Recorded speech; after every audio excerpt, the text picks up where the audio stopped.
টাইমিটৰ দৰ্শকসকলৰ বাবে মুহূৰ্তত লৈ আহিছো এটা ডাঙৰ খবৰ বীৰ লাচিত সেনাৰ নেতা বিকাশ অসমক বিচাৰি অসম আৰক্ষীয়ে একশন আৰম্ভ কৰিছে আৰু সমান্তৰালকৈ দেখিবলৈ পোৱা গৈছে এতিয়া প্ৰান্তে প্ৰান্তে চলিছে অভিযান আৰু এই অভিযানত দুজনকৈ বীৰ লাচিত সেনাৰ নেতা পৰিছে জালত তিনিচুকীয়াৰ বীৰ লাচিত সেনাৰ নেতা পৰিছে জালত হিমলুগুৰিৰ বীৰ লাচিত সেনাৰ নেতা পৰিছে জালত বিকাশ বৰগোহাঁই আৰু আন এগৰাকীকো ইতিমধ্যে গ্ৰেপ্তাৰৰ বাতৰি আহি পৰিছে তৎসত্ত্বেও এই পৰ্যন্ত কিন্তু বিকাশ অসমক বিচাৰি পোৱা নাই এই ডাঙৰ খবৰটো টাইমিটৰ দৰ্শকসকলক জনাইছো বিকাশ অসমক বিচাৰি অসম আৰক্ষীৰ একশন আৰম্ভ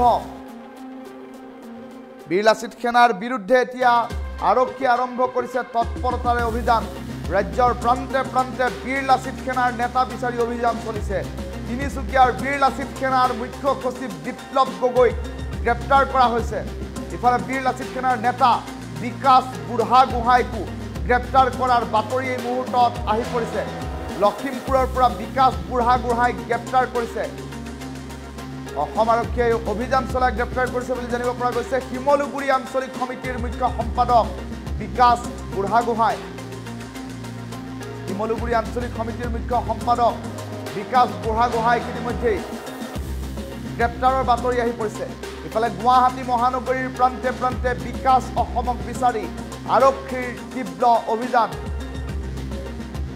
এটা ডাঙৰ খবৰ এই মুহূৰ্তত জনাই আছো তিনিচুকীয়াৰ বীৰ লাচিত সেনাৰ মুখ্য সচিবো পৰিছে জালত বীৰ লাচিত সেনাৰ নেতা বিকাশ বুঢ়াগোহাঁই পৰিছে জালত আৰু আনফালে বিকাশ অসম নামৰ হততেই সামাজিক মাধ্যমত চৰ্চা লাভ কৰি থকা এজন বীৰ লাচিত সেনাৰ নেতা বিকাশ অসমকো বিচাৰি আৰক্ষীয়ে অভিযান ক্ষিপ্ৰতৰ কৰি তোলাৰ বাতৰি এই মুহূৰ্তত আহি পৰিছে কিয়নো দেখিবলৈ পোৱা গৈছে শেহতীয়াকৈ ধন দাবী আৰু সমান্তৰালকৈ অপহৰণকে আদি কৰি কেতবোৰ গোচৰত গ্ৰেপ্তাৰ হৈছিল বীৰ লাচিত সেনাৰ কেইবাগৰাকীও নেতা আৰু তাৰ পাছতেই তেওঁলোকৰ পৰা জব্দ হৈছিল কেতবোৰ আপত্তিজনক সামগ্ৰী আৰু এই আপত্তিজনক সামগ্ৰীৰ ভিতৰত আছিল বীৰ লাচিত সেনাৰ পেড পত্ৰ আৰু যিখন পেডত বিকাশ অসমৰ স্বাক্ষৰ সম্বলিত হৈ আছে যিখন পেডত কেতবোৰ কথা উল্লেখ কৰা হৈছিল অপহৰণৰ বাবে মুক্তিপণ 20 লাখ টকা দাবী কৰি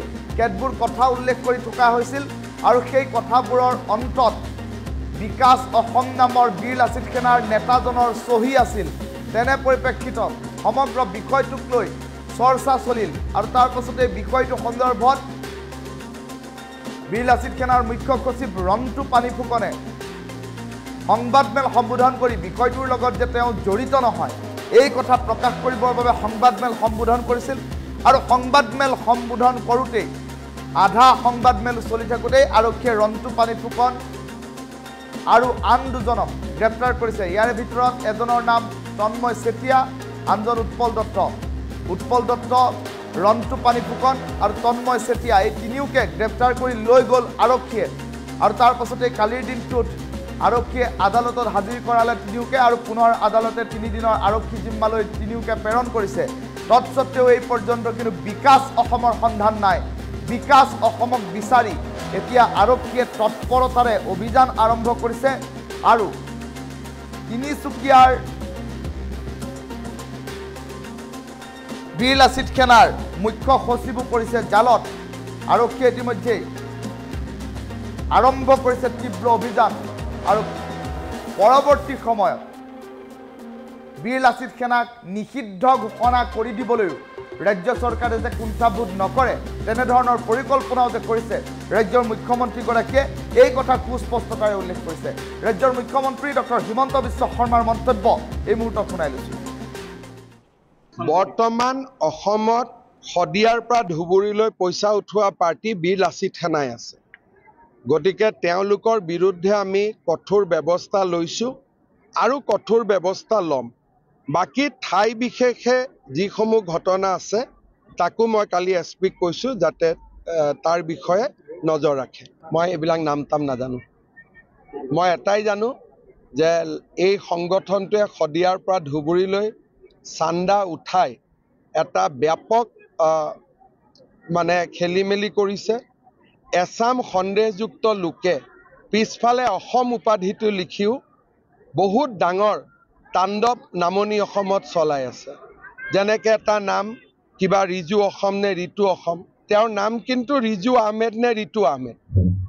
অসম নামটো লগাই এতিয়া গোটেই মানুহক বিপথে পৰিচালিত কৰাৰ কামতো তেওঁলোক লাগি পৰিছে, বিশেষকৈ নামনি অসমত। গতিকে এই সংগঠনটোৰ বিৰুদ্ধে চৰকাৰ কঠোৰ হৈছে আৰু কঠোৰ হ'ব। বৰ্তমান অসমত শদিয়াৰ পৰা ধুবুৰীলৈ পইচা উঠোৱা পাৰ্টি বীৰ লাচিত সেনাই আছে। গতিকে তেওঁলোকৰ বিৰুদ্ধে আমি কঠোৰ ব্যৱস্থা লৈছোঁ আৰু কঠোৰ ব্যৱস্থা ল'ম। বাকী ঠাই বিশেষে যিসমূহ ঘটনা আছে তাকো মই কালি এছপিক কৈছোঁ যাতে তাৰ বিষয়ে নজৰ ৰাখে। মই এইবিলাক নাম টাম নাজানো। মই এটাই জানো যে এই সংগঠনটোৱে শদিয়াৰ পৰা ধুবুৰীলৈ চান্দা উঠাই এটা ব্যাপক খেলি মেলি কৰিছে। এছাম সন্দেহযুক্ত লোকে পিছফালে অসম উপাধিটো লিখিও বহুত ডাঙৰ তাণ্ডৱ নামনি অসমত চলাই আছে। যেনেকৈ এটা নাম কিবা ৰিজু অসম নে ৰিতু অসম, তেওঁৰ নাম কিন্তু ৰিজু আহমেদ নে ৰিতু আহমেদ। অসম নামটো লগাই এতিয়া গোটেই মানুহক বিপথে পৰিচালিত কৰাৰ কামতো তেওঁলোক লাগি পৰিছে, বিশেষকৈ নামনি অসমত। গতিকে এই সংগঠনটোৰ বিৰুদ্ধে চৰকাৰ কঠোৰ হৈছে আৰু কঠোৰ হ'ব। বৰ্তমান অসমত শদিয়াৰ পৰা ধুবুৰীলৈ পইচা উঠোৱা পাৰ্টি বীৰ লাচিত সেনাই আছে। গতিকে তেওঁলোকৰ বিৰুদ্ধে আমি কঠোৰ ব্যৱস্থা লৈছোঁ আৰু কঠোৰ ব্যৱস্থা ল'ম। বাকী ঠাই বিশেষে যিসমূহ ঘটনা আছে তাকো মই কালি এছপিক কৈছোঁ যাতে তাৰ বিষয়ে নজৰ ৰাখে। মই এইবিলাক নাম টাম নাজানো। মই এটাই জানো যে এই সংগঠনটোৱে শদিয়াৰ পৰা ধুবুৰীলৈ চান্দা উঠাই এটা ব্যাপক খেলি মেলি কৰিছে। এছাম সন্দেহযুক্ত লোকে পিছফালে অসম উপাধিটো লিখিও বহুত ডাঙৰ তাণ্ডৱ নামনি অসমত চলাই আছে। যেনেকৈ এটা নাম কিবা ৰিজু অসম নে ৰিতু অসম, তেওঁৰ নাম কিন্তু ৰিজু আহমেদ নে ৰিতু আহমেদ। অসম নামটো লগাই এতিয়া গোটেই মানুহক বিপথে পৰিচালিত কৰাৰ কামতো তেওঁলোক লাগি পৰিছে, বিশেষকৈ নামনি অসমত। গতিকে এই সংগঠনটোৰ বিৰুদ্ধে চৰকাৰ কঠোৰ হৈছে আৰু কঠোৰ হ'ব। বৰ্তমান অসমত শদিয়াৰ পৰা ধুবুৰীলৈ পইচা উঠোৱা পাৰ্টি বীৰ লাচিত সেনাই আছে। গতিকে তেওঁলোকৰ বিৰুদ্ধে আমি কঠোৰ ব্যৱস্থা লৈছোঁ আৰু কঠোৰ ব্যৱস্থা ল'ম।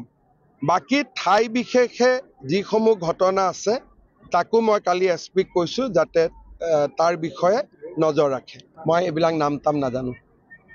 মই এটাই জানো যে এই সংগঠনটোৱে শদিয়াৰ পৰা ধুবুৰীলৈ চান্দা উঠাই এটা ব্যাপক খেলি মেলি কৰিছে। এছাম সন্দেহযুক্ত লোকে পিছফালে অসম উপাধিটো লিখিও বহুত ডাঙৰ তাণ্ডৱ নামনি অসমত চলাই আছে। যেনেকৈ এটা নাম কিবা ৰিজু অসম নে ৰিতু অসম, তেওঁৰ নাম কিন্তু ৰিজু আহমেদ নে ৰিতু আহমেদ। অসম নামটো লগাই এতিয়া গোটেই মানুহক বিপথে পৰিচালিত কৰাৰ কামতো তেওঁলোক লাগি পৰিছে, বিশেষকৈ নামনি অসমত। গতিকে এই সংগঠনটোৰ বিৰুদ্ধে চৰকাৰ কঠোৰ হৈছে আৰু কঠোৰ হ'ব। বৰ্তমান অসমত শদিয়াৰ পৰা ধুবুৰীলৈ পইচা উঠোৱা পাৰ্টি বীৰ লাচিত সেনাই আছে।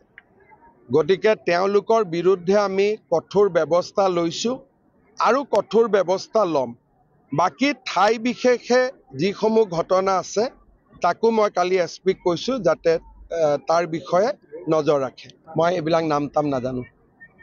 মই এটাই জানো যে এই সংগঠনটোৱে শদিয়াৰ পৰা ধুবুৰীলৈ চান্দা উঠাই এটা ব্যাপক খেলি মেলি কৰিছে।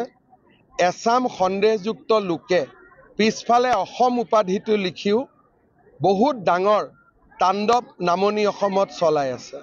যেনেকৈ এটা নাম কিবা ৰিজু অসম নে ৰিতু অসম, তেওঁৰ নাম কিন্তু ৰিজু আহমেদ নে ৰিতু আহমেদ।